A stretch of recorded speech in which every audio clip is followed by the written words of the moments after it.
So, sound engineer Papa, I was moving up your sabonsama who at your own.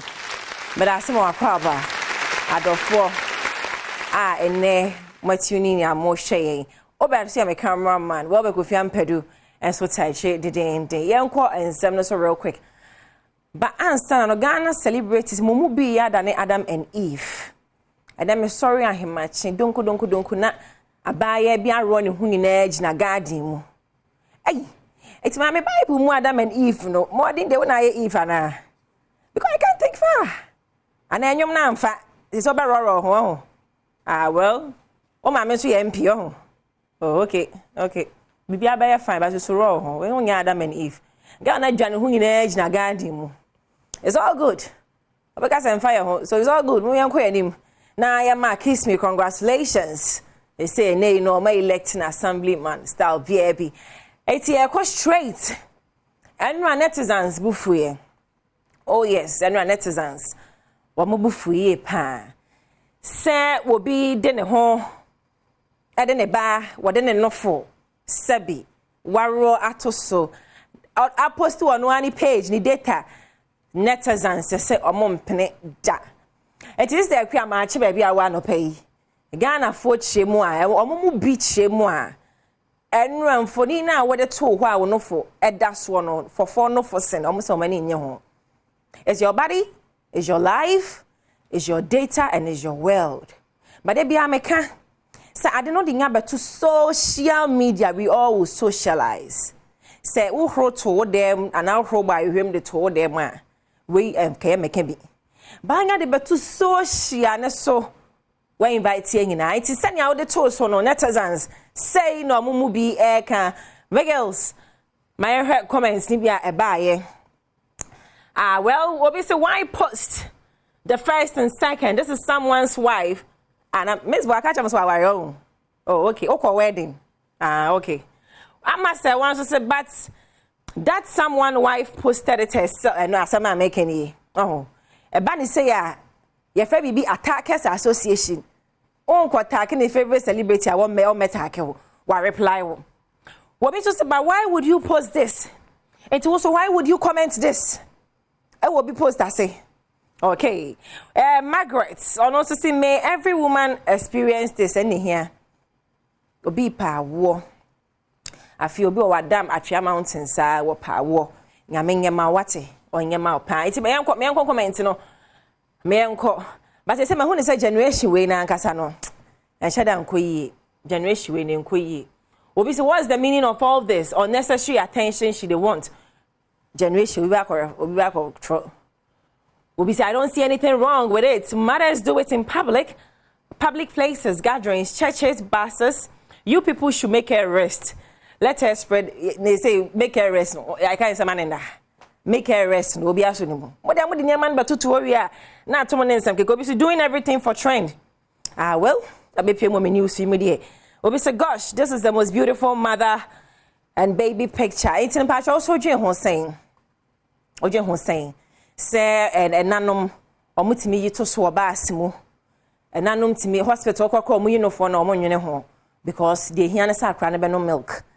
But say odi abeto be ma blend no so odi abeto social no me pa sho so dwen ho sen ma ye hu but generation we pa je jinga me bem generation we omo ya ne man they don't see anything wrong with it generation we no bitimi run ho no bi na masia we like it na generation ya memu amo pa iti no sister kwia wo de menimu ne de acha 10 am de oba be release bibi wo de sister kwia aye stay na more short me so make heavy and more 10 no reply yin night we na mon time buchu 10 ni age reply why it is the kwebe hwe nim eti ye twaso a say emekaike me bo hwia kwa lata memu bible say we awarija ye de ohu when jai ni ye pa ha dwen o brai na nse o me se kakra wo so ne ye nsensem bi baba ye ni age a sa bra no depression na wo fam no na nse na okwa kasa wo chemu se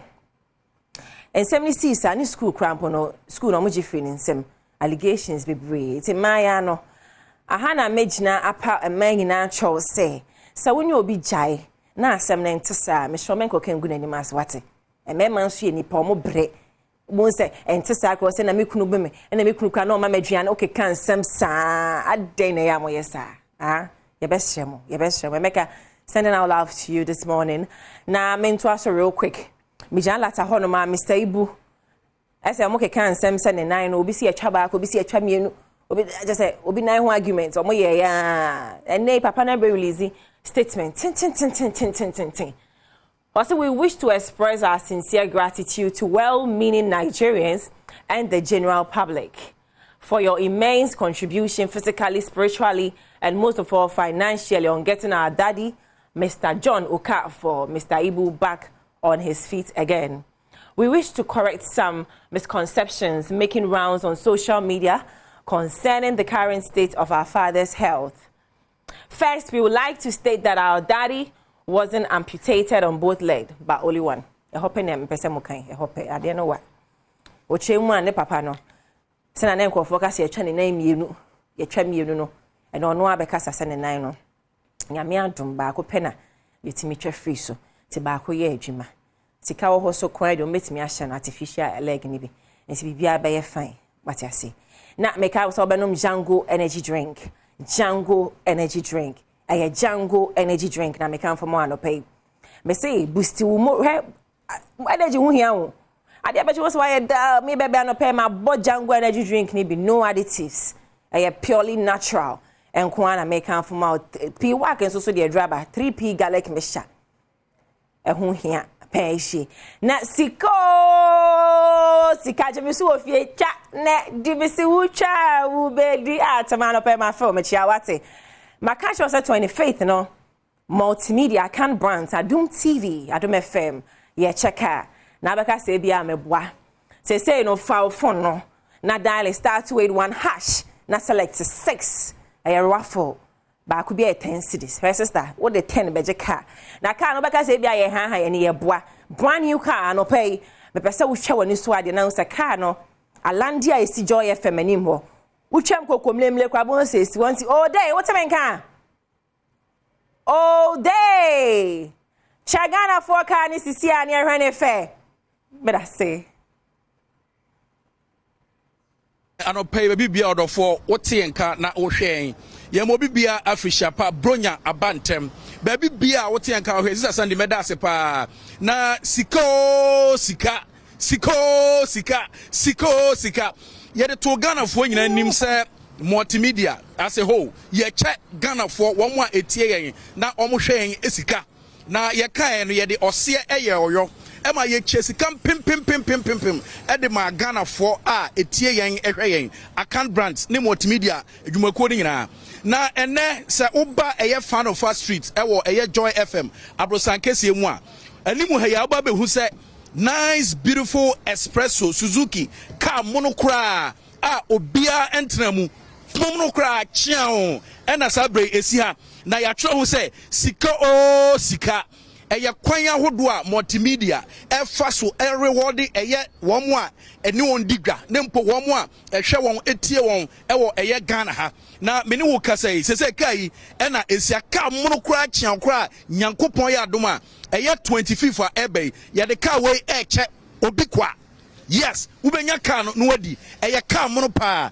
ene wo hwe car hwe alloy rim papa egu car na se a eswani enso katre na sika obi busa se ekwan ben ene mefa so a mensa betimi aka eye sika car ya ye de eche nyankopon ya adom a eye 25 for ebe eni achiri kura utim se aka enano maku enum na car we obi ba betwi e wo Ghana ha wadam yede abribia yede ose eyoyo ne sa hunti ena nei me kanfo se bomodin se obehwe yen na wotie yen na nyankopon ya adoma this coming 25th no de ene se sika e short code ena obe dial e wo phone so MTN network no pe star 281 hash star 281 hash na wa select option 6 and no ene be mo atimi atu no abam sika ka kese a enei meka se esi multimedia Joy FM enimu ha ene uhu ewo Adom TV so me pa cho dim machi na hwe se de ka no na husuo esitie ya brand kai kama yie pa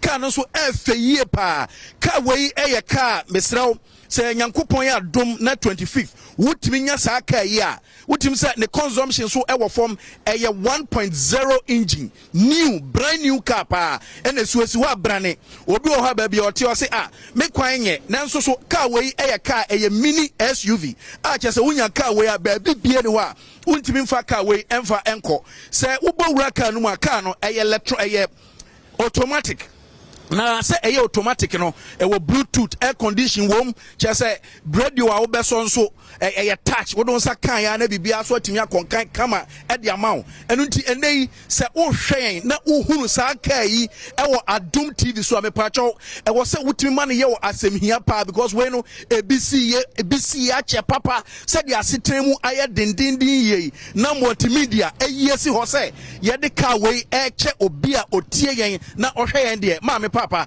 e wo say wo so wutimi de ho re den e hyem na kai Nyankopon ya Adom a coming 25th December Ghana for be witness here who say ampa so ba multimedia dwumakuo no a ye doso ye pa wo hwe Joy Prime wo hwe Joy FM wo hwe Hit FM wo hwe Love FM wo hwe Adom TV wo hwe Adom FM anase utie Adom FM etie Asempa FM any Inshira FM a e wo Asante Mantemu a na ke say enei won so e wo so otimi de ohun hyem na obebusa say opi asem ye de too much say me den na me say timi akakai e simple fa wo phone sesi a ba bibia wo hwen na utie Efribia for phone na dial MTN network ne pe a star 281 hash a star 281 hash say what star 281 hash send it so what send it ho ena behu jackpot no option 6 no was selected option 6 na udi sika o sika no sika na udi ka no e de ahya ho simple kra ba ku bia ticket 10 Ghana cedi entimisra mene wo a se wo ani da so bi se afia ye besim the year 2024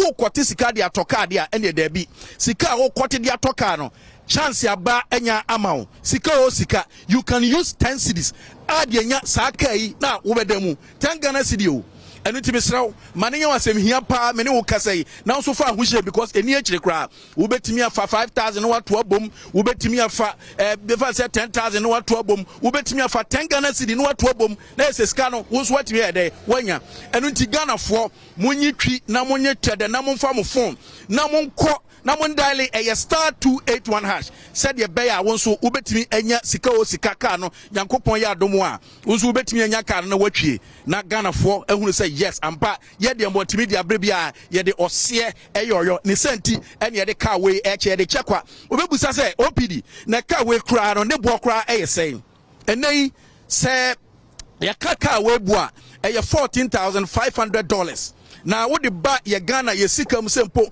enka wo sesa e de akọ ye sika no mu a se wo fa ne 12 cedi dia na ye say 174,000 Ghana cedi ena esi ho no enye sika ketwa sa ena ye de eche Ghana fo kwa enu tibi pa atwa bomodin se won so betimi de wo ho ahyem na sika o sika Nyankopon ya Adom a won so a wo tie me wunye gidie ma ho se wo na betimi anya eye sika o sika ka ya multimedia e de che no account branch wo so betimi anya bia den atwi because ade yi ekoyie e fe kama pa obi anya ya obenya no eden watwi wusu nyae na otwi ya nkeye entimisrew bomode so befa phone e star 281 hash option 6 eno no select eno ano sika wosikwa nedi sika wosikwa netwi eno ne ka no ade ase ye from OPD this is Sunday ubeso mo studio ho e de amame sika wosikwa nedi sika wosikwa netwi Straight out, ready to Ghana for me. Catch yourself our phone. Now,